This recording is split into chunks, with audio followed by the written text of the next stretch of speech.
You know you need to shave when the avatar tracking system thinks your goatee is part of your mouth. Yeah. Anyways, I'm gonna trim anyways. I like fur. Yes, it's Loop Dark's note here, and well, in this episode of BackBit Impawsible, I am trying to avoid, digging out my secret weapon yet, mostly because I'm scared of it. So I do come up with a way to use one character set to describe 4 frames in a row. And how effective that is, well, has yet to be seen. And that's why I'm doing it, because I need to see, right? So let's go check it out. Okay, now I haven't been keeping track, but this is the first frame. I carefully just spent close to 2 hours tweaking some of my code so it loads in 4 bitmaps exactly and pads the last 192 bytes of each 8K section with 255s. So the bitmaps are loaded at 8,000, A1000, C1000, and what's it doing now? Oh yeah, cool. There, we're starting a new frame. Anyway, 8,000, A1000, C1000, and E1000. And there was actually 4 video matrices in a row, all at, say, 6,000 to 7,000, right? Like I had to change a lot of code. So a lot of my arrays, like for the ones that keep track of the pixel difference or the used flags or the alternate flags, they used to be 1K, now they're 4. So okay, right now it is 1:40 in the morning. We'll give or take a few seconds. I want to see how long this takes because it is significantly faster or slower, like exponentially. I've got this going. It is optimized. It's pulling it from the disk, so I don't have to worry about errors. I want to make sure that this works before I leave it be. And it jumps the frame by 4. So it takes it'll load in the frame to 8,000 and then interrupt disabled, switches out the RAM, copies it to E1000, loads another one at 8,000, moves it to C, loads another, moves it to A, and then loads the last one, and then deals with all 4 like one massive image. And it doesn't realize that it's actually chomping down 4 frames at once, with one character set to describe them all. I got to break out of here and see if I've actually saved stuff. Oh no, I have to break out of here because I've disabled the saving function. I don't want it to save to disk wildly until I get this sucker debugged. And it appears to work first time round. Yay. And checking for the bitmap is delightfully easy. It used to be A1000 all the way to BF40. Well, since I'm padding it with 192 bytes, and there's 4 in a row, first bitmap's at 8,000, I'll only have to check when the high byte increments to 0. Isn't that great? That saves me a lot of hassle. So cool. Which is good because it's been going at this for nearly 3 minutes now on one set of 4 frames when it used to be, about 20 seconds. So exponentially slower. Wow. And this is as fast as inhumanly possible. I am definitely surprised, but if I can get it to work, I am going to let it chew through this. I don't care how long it takes. I want to get these files.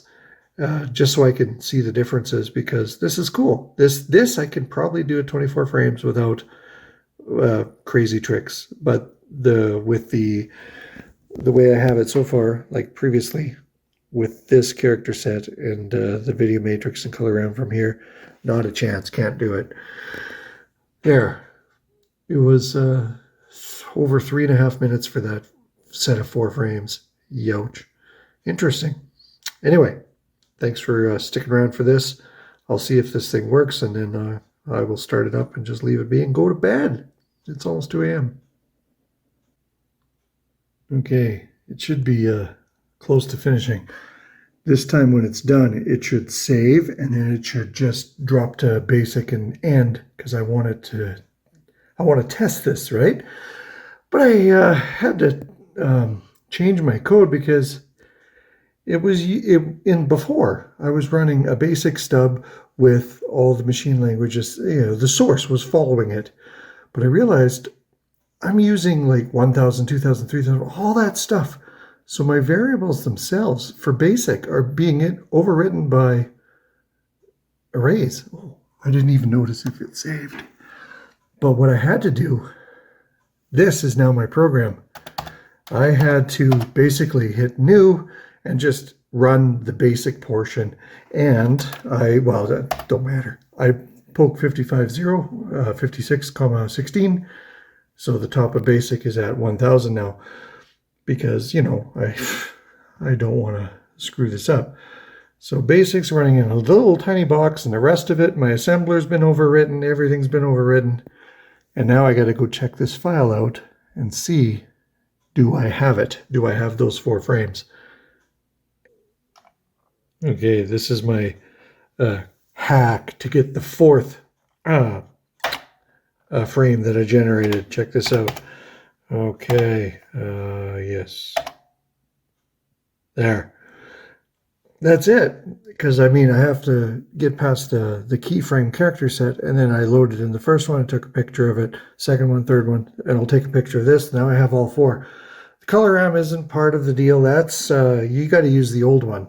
So I'm now about to generate the new file that in sequence will have a character set, video matrix, video matrix, video matrix, video matrix, character set, 6K chunks over and over and over until we get to frame, I think, 8,732, which of course doesn't exist. So the last pair is going to have 2 frames and 2 blanks. But this is just a hack because it's not dealing with the scene transitions yet. I just want to see how this looks first of all. Okay, here we go. I should stop watching this, but see? And it's going on the next line. So that is our progress, because after it fills the character set, it's considering new characters, right? It has about 4,000 to check out. But this is the first screen. So after it's done, it moves on to the second video matrix or the second bitmap, and is analyzing and considering all of those characters. So the very first thing that happens is it's treating this one like it's rather important. But then as it moves on to the second one, like the second screen, some of those characters become real, replacing some of these, and the picture starts to degrade. Neat. I'm not sure if that's exactly what's going on, but I did notice that it was just, I saw this beam going back and forth. I'm like, hey, I know what that is. As it is, this is going to be pretty ugly. It's funny because I started out with these beautiful bitmaps, and look at this thing. Like, look at this chick. She's like butchered. It's nasty. Maybe here, take a look at this, and I'm going to show you the frame that sourced it. That's what it's supposed to look like. And look what it looks like now. But yeah, this is able to whiz by at a 24th of a second. You won't really get a chance to study it. Ha! Anyway, it's 2:30. Bedtime. Okay. Okay, I lied. Oh, it's about to change because it's loading in 4 color RAMs over top of each other. That's why you see it change in series like that before it wipes the character set and starts over. But yeah, hey, maybe this time you'll catch the beam going back and forth there. It's up there. And it's on this row. See? Now watch as it comes across her eyes here. It'll make them look good for a moment. We're 1 row away. And here they go. See? Nice. But by the time 3 other bitmaps get to have their say, it's forced to turn this into chunky because, like, suppose her face is turned a certain way. Well, if that pose remains the same without even moving up or down, left or right, sure, it's very likely going to get somewhat solidified like that. But if there's a little bit of movement, even 1 pixel, it's enough to throw this routine completely on its head, because it treats it like a completely different image. It has no idea. It's not that smart. Well, warning again. I don't really know exactly what frame I'm on, because I had to disable the sprites and stuff, because it's treating the image not like 1000 but 1024, so it can just carry on through and fill the last 24 bytes with what it thinks is a repeated character. But this is the first time I noticed this guy in the frame. And of course, because it's creating 1 character set from 4 frames, he's going to be rather chunky, but at least he's close up, which means it should be, he should look better than if he's little and, competing with foliage.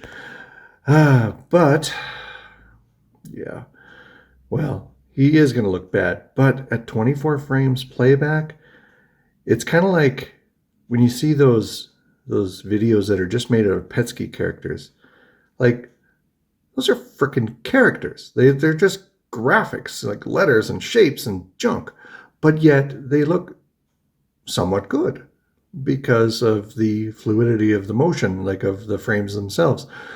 So with this, with having some, it's trying to actually be the image it's representing, should actually look at 24 frames rather good, I suppose, like decently, understandably good in a Commodore 64 sense, But yeah, I hope that makes sense.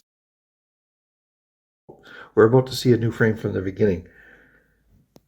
And there's a lot more repeats because it's comparing repeats from 3 other frames as well. So, I mean, what you just saw at the end of the last frame is all you're going to get for this frame when it plays it back. So it is pretty chunky. It really is. But we'll see what this turns into down the road. But as it is, it's time for work. Yay, I love being employed. It's not going to be much farther by the time I get home, but at least I know it's still busy working. I like that. And as long as it hasn't crashed, it would have sucked woken up with that red light blinking or something. But unlike a hardware, unlike an actual disk drive, once you get this thing going, it pretty much doesn't screw up, which is good. I like it. SD to IC, you rock. Where were you in the 90s? Okay, I thought of something here. When I get home tonight, I'm probably going to stop the keyframe making process. It's kind of slow. The quality's pretty bad because, 256 characters has to represent 4 bitmaps, right? I thought of something really simple. If I want to be able to pull these in fast enough to display them at 24 frames a second, well, 256 characters is too many. There's just, 2K for that, 1K video matrix, and then color RAM, whatever that is. Why not just use 128 characters? So it's 1K. That might work. The quality is definitely going to take a hit, but I might be able to keep up the frame rate without having to resort to rolled out code.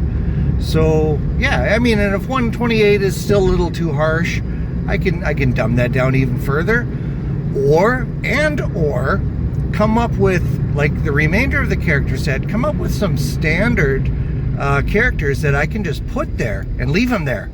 And they can't be punted, that's all. Nice, eh? Good idea. Okay. Oh, got to press stop. So in one episode, I embraced this new idea, I put it through its paces, and then I abandon it. Yes. So in the next episode, we're going to take a look at what I did create in this short time. And then we're going to move on to the next little plan where each video frame has 128 characters to describe it instead. What's that going to look like? And after that, we're finally going to try out this secret weapon, this rolled out code thing. Is that going to work? I guess we'll have to find out. But one more episode to go. And, well, like this one if you do like it. But whatever, you don't have to.